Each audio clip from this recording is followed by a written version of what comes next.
move out of the way of the light for a moment so I don't blind myself. There we go.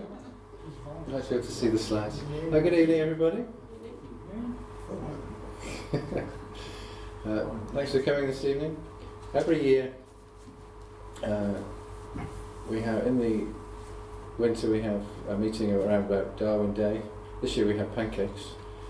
It's a rather strange way of celebrating Darwin Day. And we always have a meeting around Women's Day as well. And this year I invited Professor Ruth Watts, who was Professor of the History of Science. History of Education. I knew, still got it wrong. At the University of Birmingham, to come and speak to us about some of the work women were doing in Birmingham in the fields of science and medicine and education over 100 years ago. I think that's about right, isn't it? Okay, I've got a few notices. I shall leave those till the break time. So until then, here's Ruth Watts. Thank you very much indeed. And, yes. I'm so unused to holding one of these, so that if I forget to use it, if I turn away from it and you can't hear me, please just put up your hand or something so that everybody can hear. And thank you very much for inviting me. I've long been interested in humanism, and where I live, certainly, I don't know of a humanist society, although I have been to several humanist funerals, which I've appreciated very much. So I was very interested to come and to find out a little bit about you. So thank you very much for inviting me. People I'm talking about tonight were not humanists as such. In fact, many of them, their ideas were underpinned by religion, although it was of varieties that some Christians would not like very much. So, and they certainly had very humanitarian ideals, if not humanists. So I hope that some of the things will fit into some of what you are interested in. And I'm talking about Birmingham at the end of the 19th and beginning of the 20th century, where there was a very fascinating group of women who have often been ignored in the history of the city. There's so much said about the men of that time, you know, the Chamberlains and all the others and all that they did.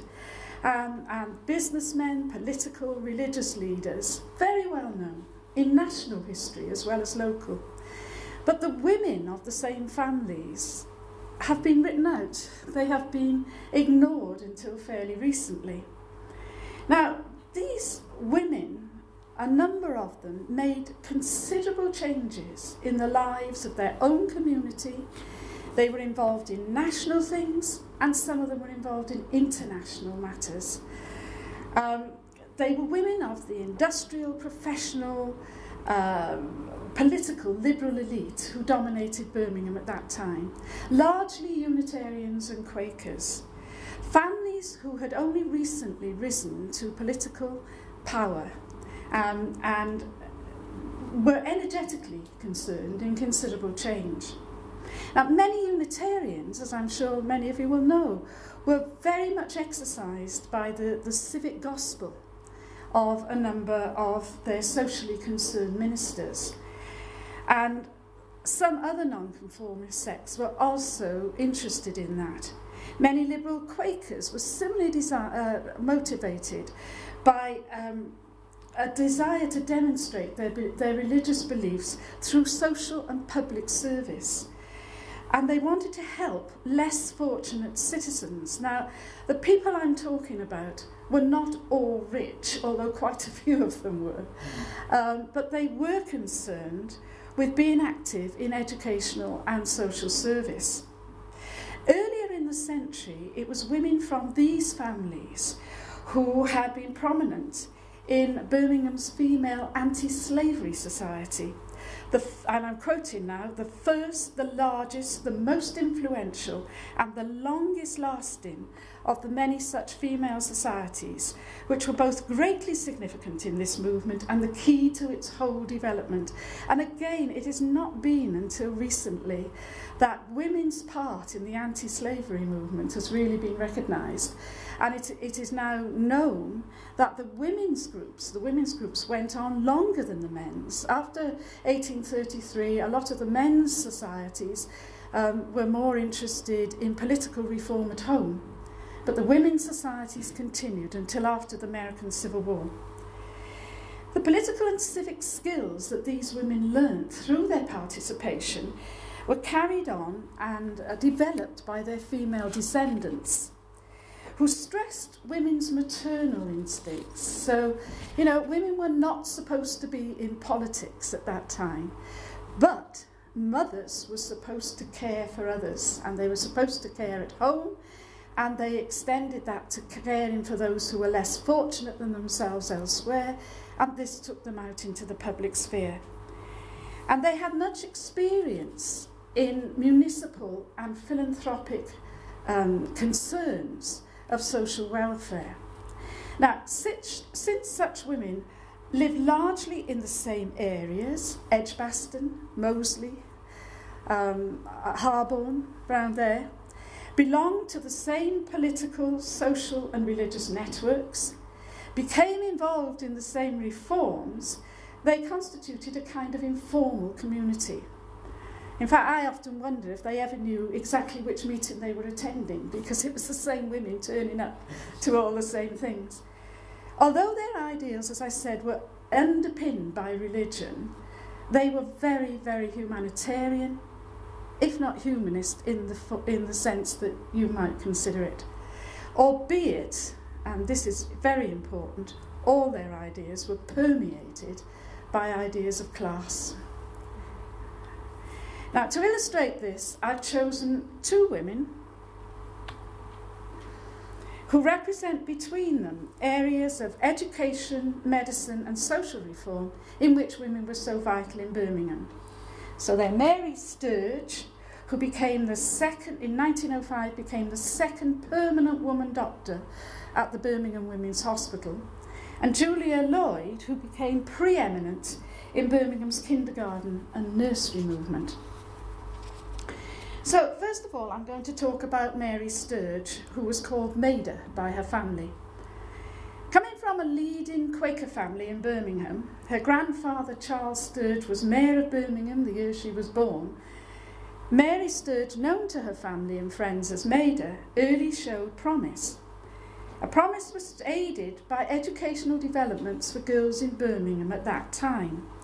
She was one of the first pupils at Edgbaston High School for Girls, a proprietary school established largely by Quakers and Unitarians, although its instigator was a liberal Anglican, and it quickly developed a cultured, self-disciplined, collective ideal, civic ideal, which well suited a Quaker like Maida Sturge.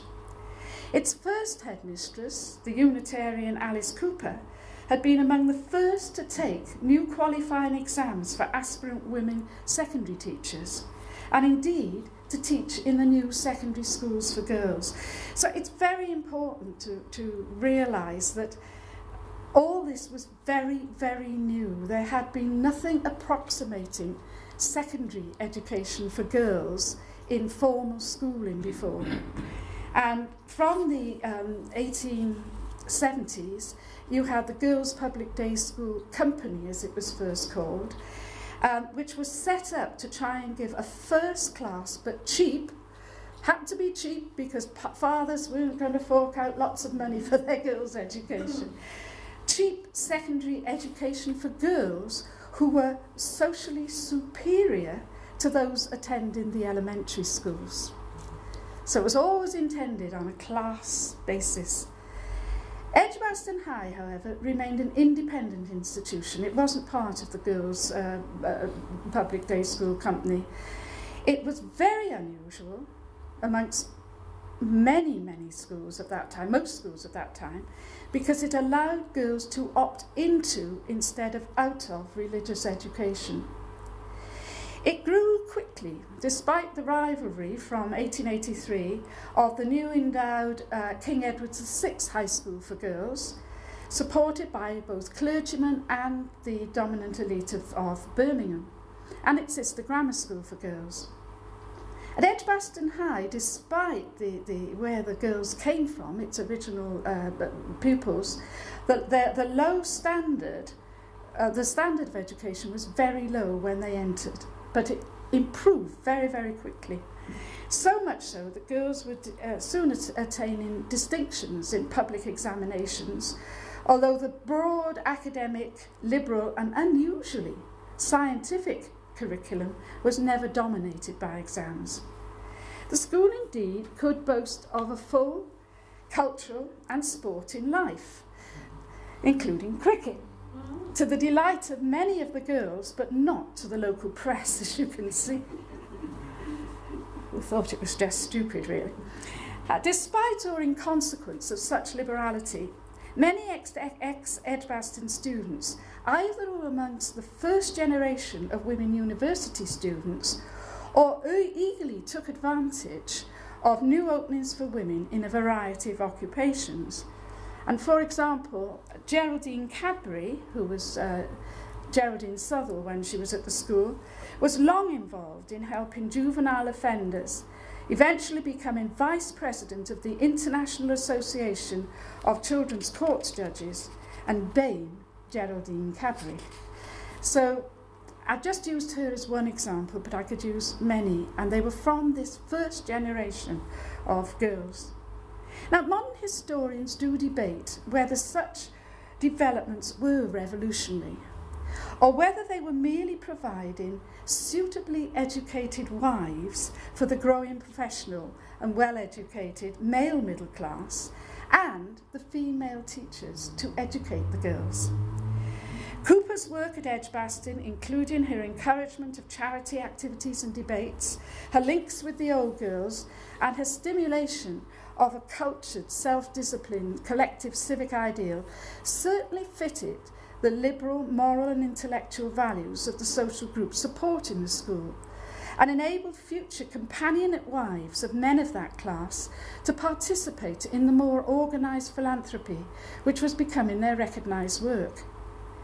Yet such an education not only qualified women to participate in professional and civic life in a dramatic new way, but it also changed what people thought women could do, and they could see for themselves that they really could do it. Cooper herself was a prime example of the new professional teacher and did much to promote teaching as a profession. Her own distinguished career led to her becoming the first woman to be employed by an Oxford delegacy in an academic role. And if you have any idea of how much Oxford and Cambridge resisted the women who were now setting up colleges in their spheres, you would realise how well Cooper did. I mean, Oxford did not grant degrees to women until 1921, and Cambridge didn't until 1948. So, and people forget that. So these women who were going there, they were allowed to take exams at the two universities, but they weren't allowed to get degrees from them. And their names were not allowed to be put in order of how well they did, in case they did better than the men. So Maida Sturge did very well. And I put this up just to show that there was a new profession of teaching for women. But of course it was class divided. If you taught in the elementary schools, then you went through elementary school yourself, and you would go on, if you were the best, the very best, you'd go on to training college. If you taught in the secondary schools and you qualified to do that, you might get to university, and the best place to go was London, in fact, because from 1878 they did give degrees to women. So, here's back to Mary Sturge. She did very well at the school. She was always in the highest class, She was a talented musician and painter who loved poetry. She seems to have been one of these rather annoying people who was good at everything. Subsequently, she was an early female student at Mason Science College, precursor to the University of Birmingham. This college was founded by a local businessman and philanthropist, Josiah Mason, in 1880. And again, Birmingham was so unusual in things for women at that time. I can't stress it enough, because it was open to all, including females, and thus gave them a rare chance of higher education, especially once its students could take the degrees of Victoria and London universities.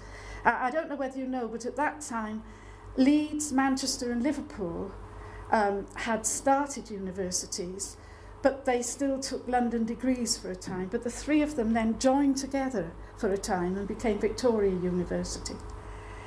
And despite the fact that some of the academic staff were very uneasy at women doing some of the subjects, including science. Now, one of the science masters there, or lecturers there, thought that it was indecent for girls to do biology.